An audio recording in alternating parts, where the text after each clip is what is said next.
ನೋಡೋಣ. ಆರು ಏನಿದೆಪ್ಪ ಅಂದ್ರೆ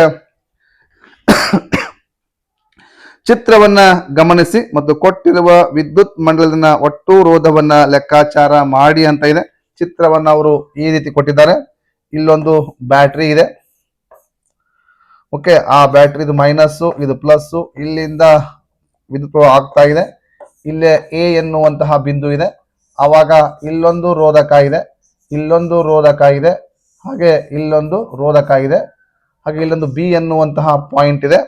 ನಂತರ ಕರೆಂಟ್ ಹಿಂಗೆ ಹರಿತಾ ಇದೆ. ಆವಾಗ ಇಲ್ಲೊಂದು ರೋಧಕ ಇದೆ, ಹಾಗೆ ಇಲ್ಲೊಂದು ರೋಧಕ ಇದೆ. ಇದನ್ನ R1 ಎಂದು, ಇದನ್ನ R2 ಎಂದು, ಇದನ್ನ R3 ಎಂದು, ಇದನ್ನ R4 ಎಂದು, ಇದನ್ನ R5 ಎಂದು. ಹಾಗೆಯೇ ಇಲ್ಲೊಂದು ರೋಧಕ ಇದೆ, ಇದನ್ನ R4, ಇದನ್ನ R6 ಎಂದು ಕರೀತಾರೆ. ಈ ರೀತಿಯಾಗಿ ಸಂಪರ್ಕವನ್ನ ಮಾಡಿದ್ದಾರೆ. ಇದು ಪ್ಲಸ್ಸು ಮೈನಸ್ಸು, ವಿದ್ಯುತ್ ಪ್ಲಸ್ ಇಂದ ಮೈನಸ್ಗೆ ಹರಿತಾ ಇದೆ. ಹಾಗಾದ್ರೆ ಈ ಮಂಡಲದ ಒಟ್ಟು ರೋಧವನ್ನ ಕೇಳಿದ್ದಾರೆ. ಇಲ್ಲಿ R1 15 ಓಮ್ ಆಗಿದೆ, R2 5 ಓಮ್ ಆಗಿದೆ, R3 ಕೂಡ 5 ಓಮ್ ಆಗಿದೆ, R4 ಎಷ್ಟಾಗಿದೆ? R4 20 ಓಮ್ ಆಗಿದೆ, R5 30 ಓಮ್ ಆಗಿದೆ, ಹಾಗೆ R6 25 ಓಮ್ ಆಗಿದೆ. ಮಕ್ಕಳೇ, ಸ್ವಲ್ಪ ನೀವು ಸರಿಯಾಗಿ ಅರ್ಥ ಮಾಡ್ಕೋಬೇಕು. ಇಲ್ಲಿ ಚಿತ್ರ ನೋಡಿದಾಗ ನೋಡ್ಕೋಬೇಕು, ಇಲ್ಲೊಂದು ಪಾಯಿಂಟ್ ಇದೆ, ಎ ಬಿ ಎನ್ನುವಂತಹ ಎರಡು ಪಾಯಿಂಟ್ಗಳ ಮಧ್ಯೆ ಇಲ್ಲಿ R1 R2 R3 ಇದೆ, ಹಾಗೆ ಇಲ್ಲೇ R4 ಅಂಡ್ R5 ಇದೆ. ಚಿತ್ರವನ್ನ ನಾವು ಸ್ವಲ್ಪ ನಿಮಗೆ ಕನ್ಫ್ಯೂಸ್ ಮಾಡಿದ್ದಾರೆ. ಇದು ಎ ಪಾಯಿಂಟ್. ಚಿತ್ರ ಹಿಂಗ್ ಕೊಟ್ಟರೆ ತುಂಬಾ ಸರಳವಾಗಿ ಉತ್ತರವನ್ನ ಖಂಡಿತವಾಗಿ ತಾವೆಲ್ಲರೂ ಬರಿತಾ ಇದ್ರಿ. ಸ್ವಲ್ಪ ಚೇಂಜ್ ಮಾಡಿದ ಅಷ್ಟೇ. ಅವನು ಈ ತರ ಕೊಟ್ಟಿದ್ದಾನೆ, ಈ ತರ ಕೊಟ್ಬಿಟ್ಟು ಇದು ಎ ಪಾಯಿಂಟ್, ಇದು ಬಿ ಪಾಯಿಂಟ್. ಜಸ್ಟ್ ಇವನ್ನ ಹಿಂಗ್ ಮಾಡ ಅಷ್ಟೇ, ಹಿಂಗ ಸರ್ಕಲ್ ಓದನ್ ಬಿಟ್ರೆ ಏನು ಇಲ್ಲ. ಅಂದ್ರೆ ಇದು R1, ಇದು R2, ಇದು R3, ಇದು R4, ಇದು R5, ಹಾಗೆಯೇ ಇದು R6. ಅಂದ್ರೆ ನಾವೇನ್ ಮಾಡ್ಬೇಕು, ಮೊದಲಿಗೆ ಈ ಮೂರು ರೋಧಕಗಳನ್ನ ಸಂಪರ್ಕಿಸಿದಾಗ ಬರುವಂತಹ ಸಮಾನ ರೋಧ ಎಷ್ಟು, ಆಮೇಲೆ R4 ಮತ್ತು R5 ಗಳನ್ನ ಸಂಪರ್ಕ ಮಾಡಿದಾಗ ಬಂದಿರುವಂತಹ ಸಮಾಂತರ ರೋಧ ಎಷ್ಟು, ಆವಾಗ ಇವು ಮೂರು ಕೂಡ ಏನಕ್ಕವೆ ಸಮಾಂತರ ಆಗ್ತವೆ. ಆವಾಗ ನಾವು 1/RP ಹಾಕಿ ಲೆಕ್ಕ ಮಾಡ್ಬೇಕು. ಹೆಂಗ್ ಮಾಡ್ಬೇಕು ನೋಡಿ, ಬರಿಬೇಕಿಲ್ಲೇ R1 R2 ಮತ್ತು R3 ಗಳು ಸರಣಿಗಳಾಗಿವೆ, ಸರಣಿ ಕ್ರಮದಲ್ಲಿವೆ. ಆದ್ದರಿಂದ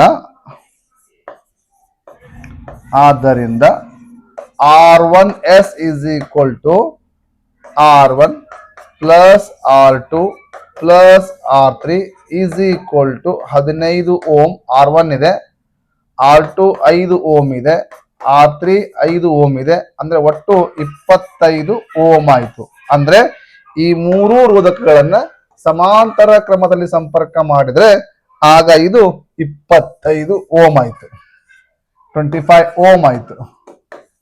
ಈಗ R4 ಮತ್ತು R5 ಗಳನ್ನು ಕೂಡ ಏನ್ ಮಾಡಲಾಗಿದೆ, ಸರಣಿ ಮಾಡಿದ್ದಾರೆ. R4 ಮತ್ತು R5 ಗಳನ್ನು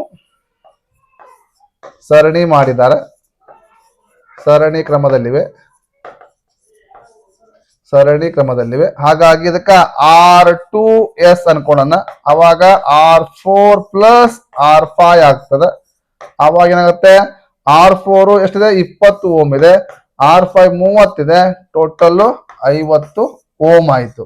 ಅಂದ್ರೆ ಈ ಎರಡು R4 ಮತ್ತು R5 ಗಳನ್ನ ಸರಣಿ ಮಾಡಿದಾಗ ಆಗ ಬರುವಂತಹ ರೋಧ ಎಷ್ಟಾಯ್ತು, ಇದರ ರೋಧ 50 ಓಮ್ ಆಯ್ತು. ಅಂದ್ರೆ ಇದು R6 25 ಓಮ್ ಆಯ್ತು. ಅಂದ್ರೆ ಇವು ಮೂರು ಕೂಡ ಅದಕ್ಕೆ ಅದು ಸಮಾಂತರ ಅದು ನೋಡ್ರಿ. ಈಗಿದು R1S ಅನ್ನೋದಕ್ಕೆ, ಈಗಿದು R2S ಆಯ್ತು, ಇದು R2S ಆಗ್ತದೆ. ಅವಾಗ ಇದು R6 ಆಗ್ತದೆ. ಈ ಮೂರು ಕೂಡ ಸಮಾಂತರ ಆಗ್ತವೆ. ಆವಾಗ 1/RP equal to 1/R1S plus 1/R2S plus 1/R6.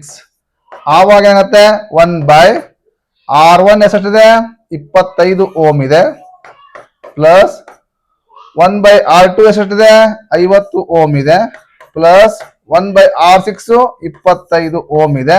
25 ಮತ್ತು 50 ಲಸ ತೆಗೆದಾಗ 50 ಆಗ್ತದ. 25 2 ಬಾರಿ, 50 1 ಬಾರಿ, 25 2 ಬಾರಿ, ಅವಾಗ 1 2 2 ಪ್ಲಸ್ 1 1 1 ಪ್ಲಸ್ 1 2 2 ಅಂದ್ರೆ 5/50 ಆಯ್ತು.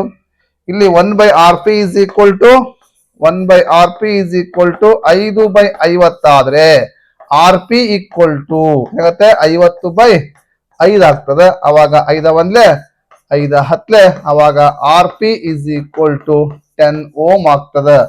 ಈ ರೀತಿಯಾಗಿ ಮಕ್ಕಳು ನಾವು ಫಸ್ಟ್ ಸರಿಯಾಗಿ ಅರ್ಥವನ್ನ ಮಾಡ್ಕೋಬೇಕು. ನೋಡಿ ಇಲ್ಲಿ R1 R2 R3 ಇದು ಸರಣಿಯಾಗಿದೆ, ಈ ಮೂರುಗಳು. R4 R5 ಸರಣಿಯಾಗಿದೆ, ಬಟ್ ಇವೆರಡು ಸಮಾಂತರ ಅದಾವ.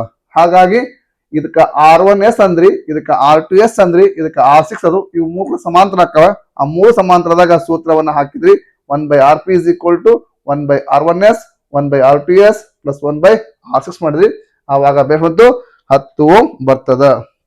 ಇಷ್ಟು ನಾವು ಉತ್ತರವನ್ನ ಬರಿಬೇಕಾಗ್ತದ.